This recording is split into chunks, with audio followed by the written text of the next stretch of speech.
हाय दोस्तों, आज मैं आपको एक्सप्लेन करने वाला हूँ anime series isekai office worker episode 7 के बारे में। तो अगर आप चैनल पर नए हो तो चैनल को जोर से सब्सक्राइब कर लेना। साथ ही में आप हमारे चैनल के मेंबरशिप को भी ज्वाइन कर सकते हो ताकि आप हमारे चैनल को सपोर्ट कर सको। एपिसोड की स्टार्टिंग के साथ हम देखते हैं हमारे सीसान को, जो कि बाजार में होता है और कुछ चीज़ों की शॉपिंग कर रहा होता है। तभी उसका दोस्त वहाँ पर पहुँचता है और हम देखते हैं कि अचानक से जो सीसान होता है वो अपने दोस्त से बोलता है कि ये लो, मैंने ये तुम्हारे लिए परचेज़ किया है। और हम देखते हैं कि लिटरली जैसे ही वो उस चीज़ को देखता है उसे पता चलता है कि यार सीसान तो फिर से उसको वर्क के बारे में ही कह रहे हैं। तभी हम देखते हैं कि सीसान उसे कहता है कि वेल, मैं तुम्हें इसके बारे में टीच कर दूंगा, तुम आसानी से कैलकुलेशन कर पाओगे। लिटरली हम देखते हैं कि उसकी ये बात सुन के उसका दोस्त लिटरली कहता है कि यार तुम हमेशा मुझे वर्क के बारे में क्यों कहते रहते हो।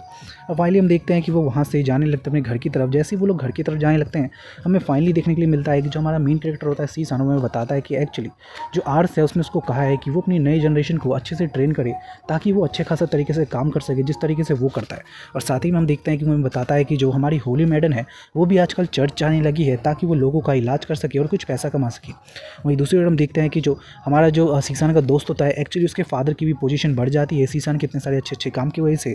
और फाइनली हम देखते हैं जो शीशान होता है वो फाइनली अपना सब कुछ करने के बाद जैसे अपने घर के पास पहुंचता है, घर के पास पहुंचते हुए हम देखते हैं कि अचानक से वो अपने दोस्त से पूछता है कि वैसे एक बात बताओ, मैंने आजकल देखा है कि तुम आर्ट्स के साथ कुछ ज़्यादा ही घूमते रहते हो। तभी हम देखते हैं कि लिटरली में फाइनली पहली बार देखने को मिलता है कि भाई हमारा मेन कैरेक्टर सीसान, उसको भी जेलसी हो रही है उसके से अपने दोस्त से, क्योंकि अब के बारे में जो हमारा आर्ट्स है वो उसको अपने पास बुलाने लगा है।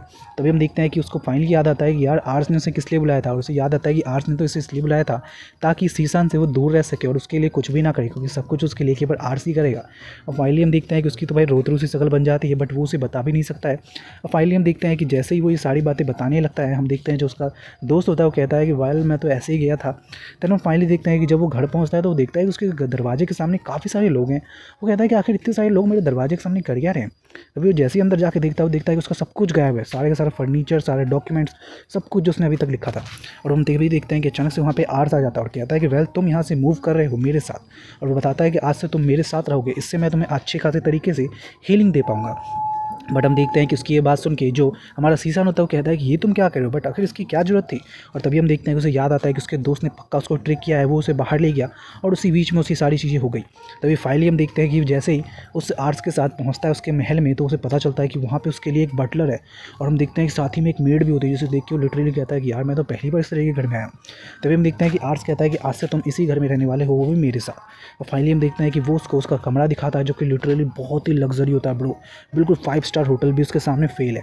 और फाइनली हम देखते हैं कि इन सारी चीज़ों को देख के जो हमारा आर्स होता है वो इतना ज़्यादा खुश तो नहीं होता है, सॉरी हमारा जो सीसान होता है वो इतना ज़्यादा खुश तो नहीं होता है, बट एक्चुअली जैसे ही वो अपने डॉक्यूमेंट्स को देखता है वो फाइनली खुश हो जाता है। साथ ही में अपने पेन को, यार क्या कमाल का पेन होता है। तभी फाइनली हम देखते हैं कि वो अपने वर्क को करने के लिए बैठ जाता है। बट तभी हम देखते हैं आर्स को जो कि कहता है कि वैसे एक बात बताओ सीसान कि तुम जहाँ पे रहा करते थे वो किस तरीके का घर था। तभी हम देखते हैं जो सीसान होता है वो बताता है कि जब मैं अपनी वर्ल्ड में था तो वहाँ पर मैं एक छोटे से कमरे में रहा करता था जो कि काफ़ी बढ़िया था और वो भी मैंने अपनी जॉब लगने के बाद ली थी। और फाइनली हम देखते हैं कि उसकी कंडीशंस को जानने की वजह से समझ में आया कि एक्चुअली हमारे सीसान को इतना अजीब सा क्यों लग रहा है इस कमरे में। तभी हम देखते हैं वो अचानक से उससे कहता है कि अच्छा इस काम को अभी फिलहाल छोड़ो, अभी मेरे लिए तुम्हारे पास एक और अच्छा काम है। और हम देखते हैं कि वो अचानक से फिर से उसके साथ अपना वो अजीब वाला हीलिंग प्रोसेस करना स्टार्ट कर देता है। भाई किस तरीके का हीलिंग प्रोसेस जो इस तरीके से होता है। तभी हम देखते हैं कि जैसे ही वो इस हीलिंग प्रोसेस को करना स्टार्ट करता है तभी अचानक से हम देखते हैं कि जो हमारा सीसान होता है वो फाइनली भाई बच जाता है, क्योंकि बटलर उसे बुला लेते हैं आर्ट्स को, और भाई आर्ट्स को खाना खाने के लिए जाना ही पड़ता है। और जैसे ही वो लोग खाना खाने के लिए जाते हैं हम देखते हैं कि जो आर्ट्स होता है वो बताता है कि ये जितने भी लोग हैं ये सभी सीसान की ख्याल रखने के लिए यहाँ पर रखे गए हैं ताकि वो उसके खाने का ख्याल रख सके, कितना मॉलिक्यूल्स होना चाहिए किसी खाने के अंदर। और फाइनली हम देखते हैं अगले दिन का सीन हमें दिखाया जाता है जहाँ पे हमें पता चलता है कि लगभग 2 दिन से वो लोग यहाँ पे रह रहे हैं और जो आर्स है वो हमेशा ही हमारे सीसान के साथ चिपका रहता है, यानी कि उसको हीलिंग देता रहता है। पता नहीं किस तरीके की हीलिंग है जिसको हमेशा देनी पड़ती है। और फाइनली हम देखते हैं कि जैसे ही वो उठता है वो कहता है कि क्या यार आर्स, क्या हमेशा इस तरीके से करना ज़रूरी है। तभी आर्स कहता है कि बिल्कुल तुम्हारे लिए बहुत ज़्यादा इंपॉर्टेंट है। बट हम तभी देखते हैं कि अचानक से वो कहता है कि वेल कोई बात नहीं, चलो अभी तुम्हें काम पर चलना है। तभी हम देखते हैं कि अचानक से जैसे ही वो वो काम पे जाता है हमारा सीसान, वो अचानक से याद करने लगता है आर्ट्स को लेके सारी चीज़ें कि जब से उसके घर में गया है तब से ये सारी चीज़ें काफ़ी ज़्यादा होने लगी हैं। और आजकल वो उसके साथ हर रोज़ ये सारी चीज़ें करने लगा है और उसको रोज़ ही हीलिंग पावर देता है ताकि उसके जो शरीर के मॉलिक्यूल्स हैं वो काफ़ी ज़्यादा अच्छे तरीके से रह सके और इसकी वजह से वो काफ़ी ज़्यादा फ्रेश भी फील कर रहा है। तभी हम देखते हैं कि अचानक से सीसान का दोस्त उसके पास आता है और कहता है कि तुमने जो मुझे कैलकुलेटर दिया था ये सच में काफ़ी कमाल का है, इससे वर्क काफ़ी ज़्यादा आसान हो गया। तभी सीसान उसके मजे लेता है और कहता है कि अच्छा ऐसी बात है तो चल फिर थोड़ा और काम कर ले। लिटरली ये बात सुन के वो भाई और भी ज़्यादा बुरा लगने लगने लगता है उस भाई को। तभी फाइनली हम देखते हैं कि अचानक से वहाँ पे जैसे उसको ये पता चलता है, तभी अचानक से एक आवाज़ आती है और वो फाइनली पता चलता है कि जो हमारा मेन कैरेक्टर सीसान है वो कहता है कि वेल एक्चुअली जो उसका मैग्मा है, यानी कि जो एक कह सकते हैं जो कैंसर सा फैल रहा है इस पूरे वर्ल्ड में, उस मैग्मा को ख़त्म करने के लिए उनका जो एक्सपेंडेशन है वो 2 बार तो कंप्लीट हो चुका है। अब तीसरे एक्सपेंडिशन के लिए उन्हें भी थोड़ा टाइम बाकी है। तब तक में उन्हें जो सबसे इंपॉर्टेंट काम करना है वो है उनको बजट का पास करना है। और फाइनली हम देखते हैं कि हमारा मेन कैरेक्टर बजट पे काम कर रहा होता है, तभी अचानक से उससे प्राइम मिनिस्टर बुलाते हैं और हम देखते हैं कि प्राइम मिनिस्टर के बुलाते ही वो वहाँ पे जाता है। बट जैसे ही वहाँ पे पहुँचता है हम देखते हैं कि उसकी सारी बातें हो जाती हैं। तभी हम देखते हैं कि हमें आर्स का सीन दिखाया जाता है। जो आर्स होता है वो अचानक से प्राइम मिनिस्टर से कहता है कि आखिर ऐसा क्यों, क्योंकि हम देखते हैं कि प्राइम मिनिस्टर हमारे सीसान को चर्च भेजना चाहते हैं और हमारा जो आर्स है वो इस बात के लिए साफ साफ मना कर देता है। बट हम देखते हैं कि वो प्राइम मिनिस्टर कहते हैं बट तुम्हारे सीसान ने तो ये उस बात पर ऑलरेडी एग्री कर चुका है। और हम देखते हैं कि उसकी ये बात सुनने के बाद जो हमारा आर्स होता है वो कहता है कि आखिर ऐसा क्यों। तभी हम देखते हैं जो सीसान होता है वो कहता है वेल ये मेरा काम है तो मुझे करना तो पड़ेगा ही नहीं। बट हम देखते हैं कि अचानक से आर्स उससे कहता है कि तुम जानते भी हो तुम्हारे लिए वो मैग्मा जितना ज़्यादा खतरनाक है उतना ही ज़्यादा खतरनाक तुम्हारे लिए वो चर्च है, क्योंकि वहाँ पे भी इसी तरीके से बहुत ज़्यादा मैजिक्यूल्स होते हैं। बट हम देखते हैं कि अचानक से प्राइम मिनिस्टर कहते हैं कि मैं तुम्हारी बात जानता हूँ कि तुम कुछ ज़्यादा ही इसको लेके कंसर्न हो, बट तुमने तो देखा था ना कि डीमन फॉरेस्ट में भी जा चुका है तो वो वहाँ पे भी चला जाएगा, कोई दिक्कत की बात नहीं है। और हम भाई फाइनली देखते हैं कि आर्स प्राइम मिनिस्टर की बात को तो टाल नहीं सकता और कहता है कि ठीक है तुम चले जाओ। और फाइनली हम देखते हैं कि उसको जाने से पहले जो हमारा आर्स होता है वो कहता है कि चलो क्योंकि आज तुम आखिरी बार यहाँ पे हो तो मैं तुम्हें आज फिर से हीलिंग दे देता हूँ। और वो उसके ऊपर बैरियर बनाना स्टार्ट करता है और हम फाइनली देखते हैं कि वही अजीबोगरीब हीलिंग प्रोसेस करके वो बैरियर बना देता है उसके ऊपर। देन हम देखते हैं अगले दिन का सीन जहाँ पर हमें देखने के लिए मिलता है जो हमारा सीसन होता है वो कहता है कि चलो फिर अब मुझे चलना चाहिए। और फाइनली हम देखते हैं कि वो निकलता है हमारे वो अजीब से प्रोसेस को करने के बाद, यानी कि फिर से वो लेके एक बार वो अजीब सा हीलिंग प्रोसेस करते हैं ताकि उसको चर्च जाने से पहले कोई दिक्कत ना हो। और वो सारी चीज़ों को करने के बाद फाइनली वो निकलता है हमारे चर्च के लिए। जैसे ही वो चर्च पहुँचता है हम देखते हैं कि वहाँ पर उसको चर्च भाई बहुत ही कमाल का लगता है, लिटरली काफ़ी कमाल का भी है। और फाइनली हम देखते हैं वो कहता है कि चलो मेरे ऊपर बैरियर तो है तो कोई दिक्कत नहीं होगी। बट जैसे ही जाके अपने आप को इंट्रोड्यूस करवाता है वहाँ के बटलर से, उसका जो बटलर होता है कह सकते हैं बटलर नहीं या कह सकते हैं उसी चर्च का ही कोई आदमी होता है वो कहता है कि भाई बिल्कुल इसको इंटरेस्ट ही नहीं होता सीसान में। वो डायरेक्टली सीसान को कहता है भाई तू यहाँ पे आया क्यों है। लिटरली वो कहता है कि मैं तो इंस्पेक्शन के लिए आया हूँ। बट वो कहता है कि भाई हमें तुम्हारी यहाँ पे कोई ज़रूरत नहीं है। तभी हम देखते हैं सीसान कहता है कि अच्छा एक बात बताओ कि यहाँ के जो मेन प्रिस्ट हैं वो कहाँ पे हैं, मुझे उनसे मिलना है।